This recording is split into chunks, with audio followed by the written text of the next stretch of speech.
Hello there. Yes, we have got to talk about Elden Ring because this game has absolutely taken over the gaming community for sure. If you were playing a game before this, you probably took a break off it or abandoned it for Elden Ring. Let me tell you what, right now I am playing the hell out of this one. Now, we got to talk about some major news here. This game has broken so many milestones. It is crazy. Plus, we're going to talk about how Bandai Namco, the publisher of this game, is responding in a very critical way.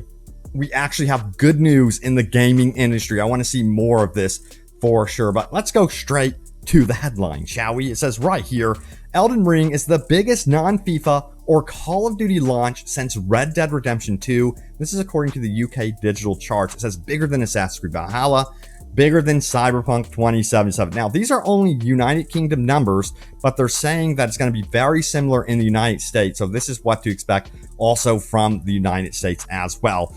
And elsewhere, it seems, because we're also going to talk about Japan and things like that. Now, it says Elden Ring is the biggest UK video game launch since Call of Duty Vanguard, according to the latest digital and physical data supplied by GSD. Its sales are 2.5 times that of last week's big new release, PlayStation's Horizon Forbidden West. In fact, the biggest game launch outside of the Call of Duty and FIFA franchises since Red Dead Redemption 2 in October 2018. That is incredible. It says it's 1 week sales are bigger than Cyberpunk 2077 and Assassin's Creed Valhalla, which delivered significant opening sales back in 2022. And we're not used to hearing about this with a Souls-inspired game, but since they've gone full-blown open world, and in my opinion, they've done stuff with how the world is structured to be, I wouldn't say easier. I think it's more accessible, more of a way for people to get around and understand the gaming mechanics. And the addition of the horse, in my opinion, adds a lot. Of course, the world is absolutely beautiful and huge. But anyway, let's continue here right here. It says, note, Nintendo doesn't share digital data as well. Now, it says, according to GSD's figures, digital downloads accounted for 68% of Elden Ring sales. Xbox and PC were the biggest digital platforms. Almost 85% of Elden Ring sales on Xbox were downloaded, and on PC it was 73%. This is where it's interesting. For PS5 and PS4, the sales were just over 50% digital. So a lot of you went old school on PlayStation, and it seems like went after the physical copy of the game. I'm curious as to see what you guys did in the comments. So let me know, did you go physical or digital? And what was the reason behind this? Now, it goes on to say this, according to GSD's digital and physical numbers, 32%, excuse me, of the sales were on PlayStation, 30% on PC, 29% on Xbox, and 9% on PS4. So you could see the spread was actually very even here. And it says the success of Elden Ring means that Horizon Forbidden West will slip into second place. You know, comparing it to Horizon, in my opinion, is unfair because it's only on one platform, but it shows how much of a staying power even Horizon Forbidden West has. If that was multi-platform, I'm sure it would be competing head-to-head with Elden Ring, because that's another great game. But anyway, let's keep going here because the milestones continue. It says right here, Elden Ring's Japan launch sits at almost 280,000 sales on PlayStation. Elden Ring continues to live up to the hype. So even, you know, in Japan, it's doing great. Now, according to the concurrent Steam user numbers, it's been crazy. 764,000 people, nearly 6 times what Dark Souls 3 ever got. But actually, that's outdated now. If we go to the Steam charts right here, we see that number has peaked to 891,000 within the last 24 hours. There were still 820,000 people willing to log in. The staying power of this game, in my opinion, is going to be incredible. It's kind of like an Elder Scrolls Skyrim. I am curious, though, what happens on the PC mod side of things, because that really turns the game into like a huge 10-year franchise.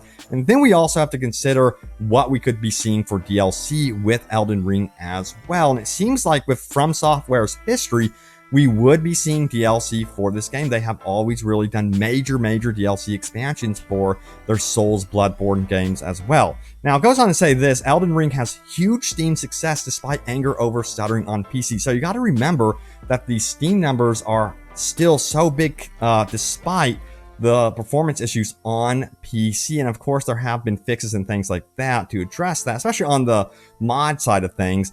But in the top 10 most played games chart right here, we can clearly see Elden Ring is just huge. Lost Ark was also a big surprise as well, but it's like competing toe and toe with, head to head with some of the biggest franchises out there. Now it says Bandai Namco is giving all its employees a hefty raise in response, it seems like, to this success, but also it seems like they wanted to do this for quite some time. Now, it goes on to say this right here. Bamco said it's improving worker pay with an aim of improving workability by stabilizing employee income. All employees are receiving a 50,000 yen raise, roughly $435 USD, and the starting salary for new employees has been raised from 232,000 yen per month, that's $2,000, to $290,000 per month. That's $2,500 right there. So you can see it's an increase of about $500. All changes will be effective as of April 1st,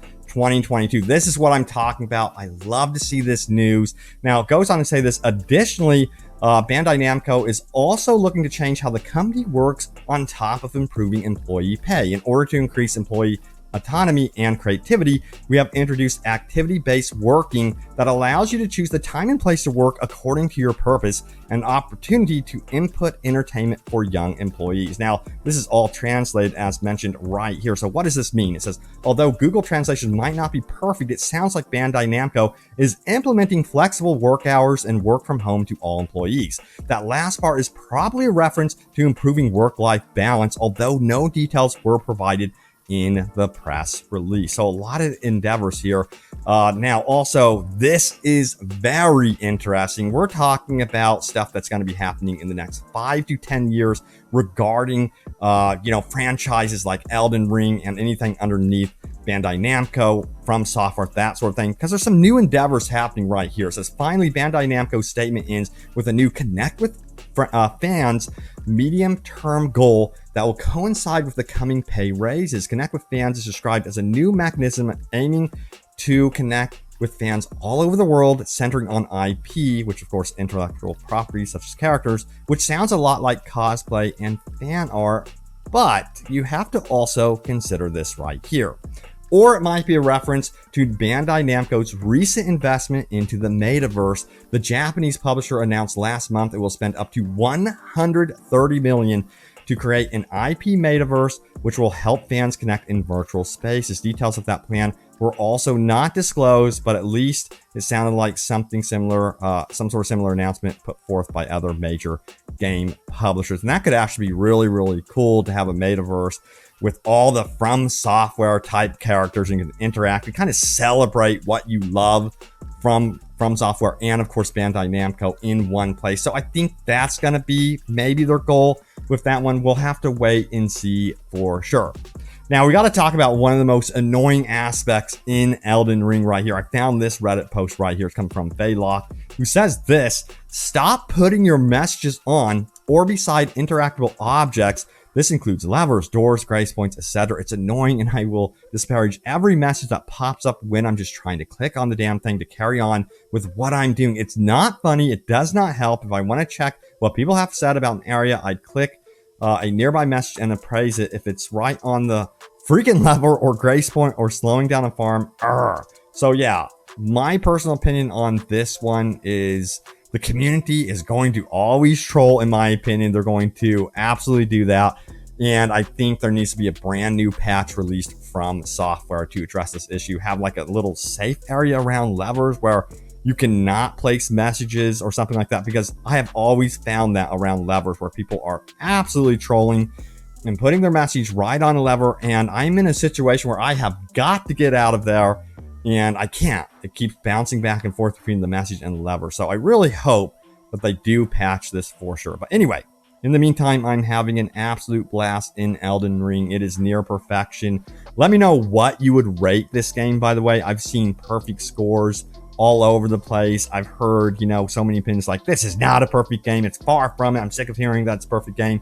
I myself am just enjoying it so much. And also, I'm trying to get through the game and play it more naturally, more organically, without any guides. And that has been so much fun, like not focusing on guides and having to get like the best armor. I want to find it for myself. I'm going to try. I have found some farming locations on my own as well. So, you know, that's how I'm trying to play at first, to see if you could play in like a very, very legit manner, if you would. We'll see. I've also done some co-op stuff, PvP, having a blast so far. But anyway, thank you so much for watching. Stay tuned for more Elden Ring news. And of course, I am still covering Cyberpunk, so look out for those videos. But hope you enjoyed the video, and I will see you all next time. Take care.